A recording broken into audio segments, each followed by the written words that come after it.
Hello नमस्कार दोस्तों, मैं कुमार गजेंद्र स्वागत करता हूं आपके अपने यूट्यूब चैनल कुमार गजेंद्र पर।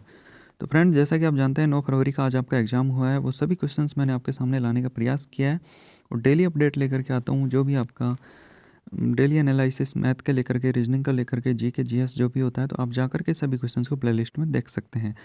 तो वन बाय वन शुरू करते हैं। जो भी आज आपके क्वेश्चंस पूछे गए, तो यहाँ पर मोर देन 20 क्वेश्चन है आपके, जैसे रीजनिंग का हो गया, मैथ का हो गया, जी रीजनिंग हो गई जैसे मैथ। तो वन बाय वन सभी को शुरू करते हैं और देखते हैं एक एक करके सभी क्वेश्चंस को। तो पहला क्वेश्चन आपसे पूछा गया है कि दो संख्याओं का अनुपात 5:8 है तथा उनका अंतर 48 है, तो सबसे छोटी संख्या ज्ञात कीजिए। तो हम फटाफट करते हैं क्वेश्चंस को। तो अनुपात में कितना है? 5:8। दोनों का डिफरेंस दे रखा है 48 और वैसे डिफरेंस कितना है? 3 यूनिट का। तो 3 यूनिट की वैल्यू कितनी होगी? 48। तो आपसे पूछा है सबसे छोटी संख्या, तो सबसे छोटी संख्या अनुपात में कितनी है? 5। तो 5 से मल्टीप्लाई कर देंगे, ये कटेगा 3 16 बार, 16 इंटू 5, तो ये हो गया आपका 80। तो यहाँ पर आपका राइट आंसर हो जाएगा option number A. Next question की तरफ बढ़ते हैं। क्वेश्चन में पूछा गया है कि ए अनुपात बी 7:9, बी अनुपात सी 3:5, तो ए अनुपात बी अनुपात सी दिया गया है। तो देखिए, ए अनुपात बी अनुपात सी हम लिख लेंगे। ये कितना है? ए अनुपात बी 7:9, बी अनुपात सी 3:5। आप जानते हैं इधर हम क्या लिख देंगे? 9। इधर क्या लिखेंगे? 3। इनको मल्टीप्लाई करेंगे तो 7 तिये 21, 9 तिये 27 और 9 पंजे 45। तो ये 9 पंजे 45। अब ये 3 से कट रहा है, तो 3 7 21, 3 नाम 27, और ये कितनी बार कटा? 15 बार। तो 7:9:15। ऑप्शन नंबर सी आपका यहाँ पर क्या हो गया? Right answer. नेक्स्ट क्वेश्चन की तरफ बढ़ते हैं। क्वेश्चन में पूछा गया 3 संख्याएं 1:2:3 में है। एचसीएफ कितना है? 12। तो पूछिए संख्याएं क्या होगी? एचसीएफ दे रखा है, अनुपात दे रखा है, तो एचसीएफ से डायरेक्ट अनुपात को गुणा करेंगे तो क्या आ जाएंगे हमारे पास संख्या? तो 12 एकम 12, 12 दूनी 24 और 12 तिये 36। तो ऑप्शन नंबर आपका यहाँ पर कौन सा हो गया? ऑप्शन नंबर डी करेक्ट हो गया। नेक्स्ट क्वेश्चन की तरफ बढ़ते हैं। क्वेश्चन में दे रखा है कि 1000 का 25% का 1% का 1% क्या होगा? तो आप जानते हैं 1000 का मतलब गुणा 25% मतलब 1/25, वो 25/100 इंटू 1%, 1/100 का 1% 1/100। आप जानते हैं यहाँ पर 3 से 1 2 3 कट जाएंगी। ऊपर कितना आया? 25 बटे नीचे कितना हो गया? 1000। तो ये कितना हो जाएगा? 0.025 आपका राइट आंसर हो जाएगा। तो ऑप्शन नंबर यहाँ पर एक करेक्ट हो गया है। नेक्स्ट क्वेश्चन की तरफ बढ़ते हैं। क्वेश्चन में देखा है 72 रुपये में किसी वस्तु को बेचने पर 10% की हानि होती है। तो मान लो कोई वस्तु 100 की थी, 10% हानि हुई मतलब 90 की। तो 105% का लाभ प्राप्त करने के लिए उस वस्तु का आपको कितने में बेचना है? 105 में। अब देखिए 10% की हानि होती है, तो वैसे कितने में बेच रहा है? 90 पे। तो 90 का मान कितना हो गया? 72। 5% लाभ लेना है मतलब आपको 105 में बेचनी है। तो इसका कितना हो जाएगा? 105। तो 15 छक्की 90, 15 सत्ते 105, 6 से काटेंगे तो ये कितनी बार कटे? 12 छक्की 72, और 12 को आप 7 से मल्टीप्लाई करेंगे तो 12 संतु 84। तो ऑप्शन नंबर यहाँ पर आपका डी करेक्ट हो गया। नेक्स्ट क्वेश्चन की तरफ बढ़ते हैं। क्वेश्चन में पूछा गया 738 रुपये को ए अनुपात बी अनुपात सी में 2:3:4 में विभाजित किया गया है, तो बी का हिस्सा क्या होगा? ठीक है, तो टोटल कितना है अमाउंट? 738, और अनुपात में कितना है? 4 3 7 2 9, तो मतलब 9 यूनिट की वैल्यू कितनी है? 738।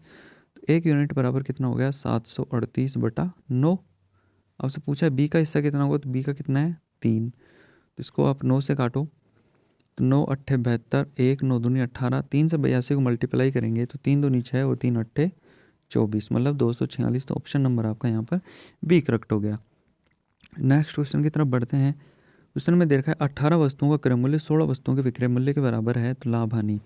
तो मतलब 18 का सीपी बराबर 16 के एसपी के। आप जानते हैं जब सीपी अनुपात एसपी का रेशियो निकालेंगे तो 16 इधर 18 इधर, तो 16:18। तो 2 अट्ठे 16 और 2 अट्ठे 16 और 2 नाम 18, मतलब 8 आपका सीपी है और सेलिंग प्राइस कितना है? 9। मतलब प्रॉफिट कितने का? 1 का। कितने पे? 8 पे। तो 1/8 कितना होता है? तो आपका होता है 1/8, 12.5%। मतलब आपका यहाँ पर ऑप्शन नंबर 12.5% लाभ। क्यों? क्योंकि 8 से 9 में बेच रहा है। तो ऑप्शन नंबर यहाँ पर आपका डी करेक्ट हो गया, 12.5%। नेक्स्ट क्वेश्चन की तरफ बढ़ते हैं। क्वेश्चन दे रखा है कि यदि अंकित मूल्य 250 है तो विक्रय मूल्य 235 है तो छूट की दर ज्ञात करो। आप जानते हैं छूट हमेशा किस पे दी जाती है, अंकित मूल्य पे। तो कितने की छूट दी गई है, 250 थी, 235 में तो 15 की छूट दी गई है। किस पर दी जाती है अंकित मूल्य, तो अंकित मूल्य कितना है 250, तो 15/250 इंटू 100। अब 50 से काटो, 50 5 बार कटा, ये कितनी बार कटा 2 बार, ये 5 थी, ये 15 और 3 दूनी यहाँ पर क्या हो गया 6% आपका क्या हो गया डिस्काउंट छूट होगी। तो ऑप्शन नंबर आपका यहाँ पर ए करेक्ट हो गया। नेक्स्ट क्वेश्चन की तरफ बढ़ते हैं। किसी वार्षिक ब्याज दर पर 2304 रुपये 2 वर्ष में 2500 हो जाते हैं। तो 2304 कितने हो रहे हैं 2500 2 वर्ष में 2 ईयर। तो 2304 काटेंगे आप 4 से तो ये हो गया 576 और ये हो जाएगा 625। 2 वर्ष बोला है तो अपन ले लेंगे इसका अंडर रूट। ये कितना हो गया 24 और ये हो गया 25, 24/25। मतलब 24 आपका मूलधन है तो मिश्रधन कितना हो गया 25, तो 1/24 और 1/24 कितना होता है, 1/24 का परसेंटेज निकालेंगे तो ये आ गया 4 सही 1/6% या फिर 4.16%। तो ऑप्शन नंबर यहाँ पर आपका करेक्ट हो गया है, option number C. Next question की तरफ बढ़ते हैं। क्वेश्चन में पूछा गया है कि एक मीनार के पास से 20 मीटर दूरी पर एक बिंदु के मीनार के शीर्ष का उन्नयन कोण 30 डिग्री है। एक मीनार है ये कोई, इसके पास से 20 मीटर दूर, ये आपको दे रखा है 20 मीटर दूर एक बिंदु से मीनार के शीर्ष का उन्नयन कोण ये दे रखा है आपको 30 डिग्री। तो बोला है कि मीनार की ऊंचाई ज्ञात करो। मैंने हमेशा बताया, और तो ये 30 है तो ये कितना हो जाएगा 60। मैंने ऑलवेज आपको ये बता रखा है, आप देख सकते हैं प्लेलिस्ट में जाकर के वीडियो हाइट एंड डिस्टेंस का, कि जैसे ये 30 डिग्री और ये क्या है 60 डिग्री। तो 30 डिग्री के जो सामने की जो भुजा और 60 डिग्री के सामने की जो भुजा होती हैं उनमें अनुपात 1:√3 का होता है। ठीक है, तो आप देखेंगे 60 डिग्री के सामने कितना है 20, तो 30 डिग्री के सामने ये कितनी हो जाएगी 20/√3। तो आपका ऑप्शन नंबर यहाँ पर डी करेक्ट हो जाएगा। नेक्स्ट क्वेश्चन की तरफ बढ़ते हैं। रीजनिंग के कुछ क्वेश्चंस हैं कि एक व्यक्ति घर से पूर्व दिशा में चलता है, फिर दाएं पूर्व में जा रहा है वो, फिर दाएं बाएं, पहले राइट फिर लेफ्ट, फिर 34 बार दाएं मतलब 34 बार राइट और 31 बार लेफ्ट, 31 बार लेफ्ट। तो आप जानते हैं एक बाएं से एक दाएं कट गया, 34 बार राइट है 31 बार लेफ्ट है, तो 31 बार लेफ्ट से 31 बार राइट कट जाएगा, बच क्या गया 3 बार राइट। और 3 बार राइट का मतलब क्या होता है 1 बार लेफ्ट लिख सकते हैं।